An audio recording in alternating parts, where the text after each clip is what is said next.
के अध्यक्ष के रिमूवल का आज प्रस्ताव विधानसभा में नियमों के तहत दिया है। नियम बकायदा कोट किए गए हैं कि उनको इस गरिमामय कुर्सी से अलग किया जाए। और जैसा कि सुबह भी हमने कहा था कि विधानसभा का ये आसन, इस पे विट्ठल भाई पटेल जैसे लोग सुशोभित रहे हैं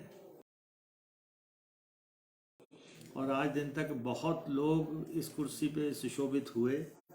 जिन लोगों ने इस सदन का सम्मान किया, इस सदन की गरिमा को बनाए रखा, और ऐसे ऐसे अध्यक्ष आए जिन्होंने बनने के बाद अपनी पार्टी की प्राथमिक सदस्यता से इस्तीफा दे दिया। ऐसे लोग भी आए जिन्होंने एक बार अध्यक्ष रहने के बाद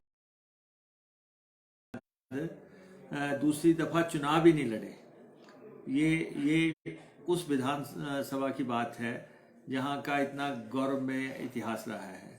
वहां पे एक अध्यक्ष लगातार ये कह रहे हैं कि मैं एक विचारधारा से संबंध रखता हूं, मुझे बहुत फक्र है कि मैं उस विचारधारा का व्यक्ति हूं। आप अपनी विचारधारा अपने पास रखें। जब आप इस कुर्सी पे सुशोभित हैं तब आपको जो है न्यूट्रलिटी मेंटेन करनी पड़ेगी, आपको न्यायपूर्ण व्यवस्थाएं देनी पड़ेंगी। आप विपक्ष का एजेंडा नहीं लगाएंगे, विपक्ष के लोगों को बोलने नहीं देंगे, तो ऐसे तो काम नहीं चलेगा। तो इसलिए विधानसभा अध्यक्ष के रिमूवल का प्रस्ताव हमने दिया। और इस सरकार की हालत क्या है उसका अंदाज़ा आप ये लगा सकते हैं।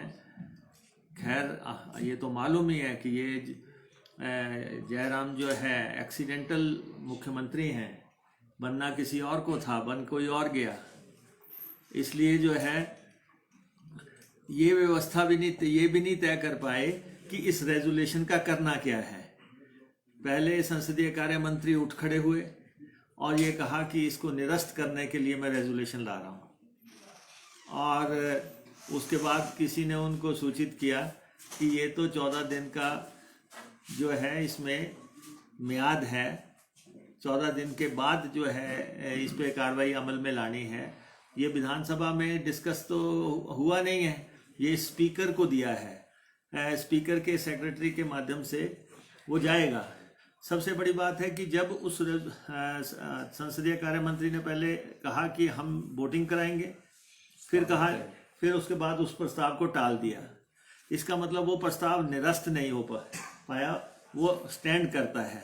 फिर बाद में कहा कि सेशन के ख़त्म होने के साथ ही ये ख़त्म हो जाएगा। सेशन नहीं होता है, उनको जानकारी होनी चाहिए, वो संसदीय कार्य मंत्री हैं, कि ये सेशन नहीं होता है, ये जो है असेंबली होती है और असेंबली चल रही है। दिसंबर में अगला सेशन आना है। इसलिए और सबसे बड़ी बात, जब इस पे चर्चा हो रही है उस समय स्पीकर आसन पे बैठ नहीं सकते। जिस व्यक्ति के बारे में चर्चा हो रही है उनको उस आसन पे बैठने का अधिकार नहीं था।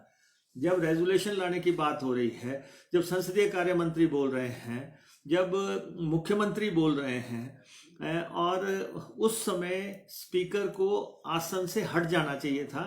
उनकी जगह या डिप्टी स्पीकर बैठते या कोई और व्यक्ति जो है सभा का संचालन करता।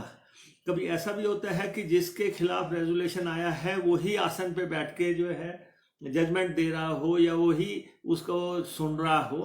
आपने कोर्ट्स में भी देखा होगा, जजेस कहते हैं कि ये केसेस से हम अपने आप को अलग करते हैं। ये तो सीधा मामला था कि अगर इनको इस रेजोल्यूशन पे चर्चा करनी थी कि स्पीकर को उस आसन से हटना चाहिए था, जो इन्होंने बहुत बड़ी चूक की है।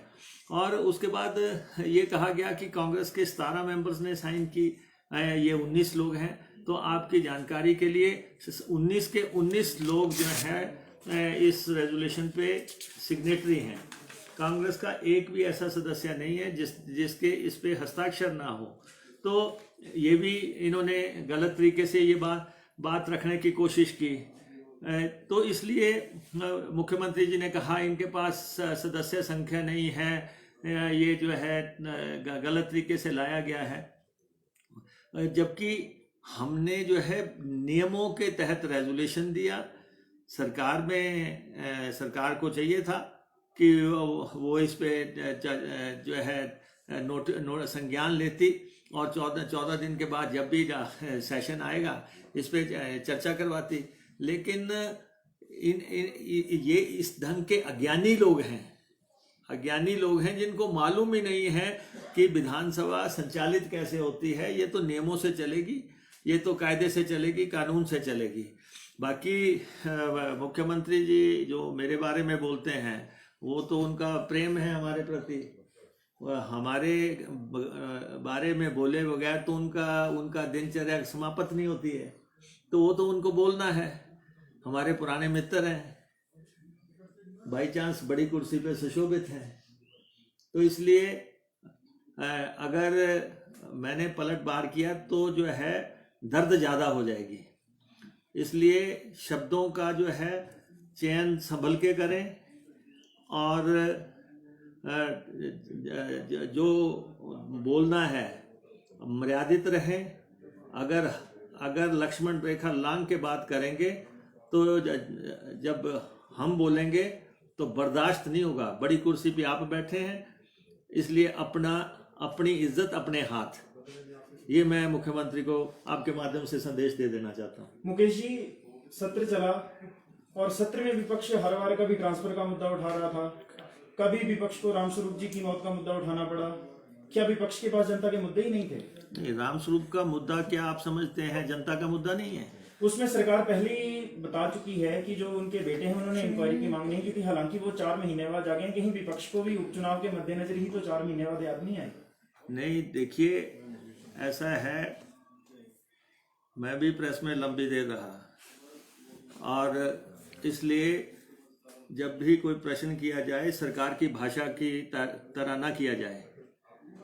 और एक व्यक्ति जो हिमाचल प्रदेश का सांसद रहा और जो 18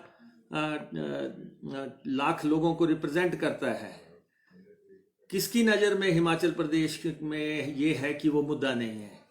अगर उन्होंने आत्महत्या की, दिल्ली में अगर आत्महत्या दिखाई गई और उसके बाद ये कहा गया मुख्यमंत्री की तरफ से कि अगर उनका परिवार जांच मांगेगा तो हम जांच करवाएंगे। उनके बेटे ने कह दिया कि जांच करवाई जाए। हमारे पिता इतने मेंटली साउंड थे, इतने सशक्त थे कि वो आत्महत्या नहीं कर सकते। जब परिवार कह रहा है कि हमारे पिता आत्महत्या नहीं कर सकते, क्या कारण रहे कि उन्होंने आत्महत्या की? इस देश में कोई हीरो जो है आत्महत्या कर लेता है तो सीबीआई इंक्वायरीज हो जाती हैं। यहाँ 18 लाख लोगों का रिप्रेजेंटेटिव जो है रहस्यमय परिस्थिति में उसकी मौत हो गई, उसकी जांच नहीं होगी? मंडी संसदीय क्षेत्र के लोगों को जानने का अधिकार है, हिमाचल प्रदेश के लोगों को जानने का ये अधिकार है कि एक सांसद जो है उसकी डेथ किन परिस्थितियों में हुई। तो इसलिए ये मुद्दा बहुत प्रासंगिक है, बहुत रेलेवेंट है और इसकी जांच होनी चाहिए। अगर मुख्यमंत्री में थोड़ी बहुत भी नैतिक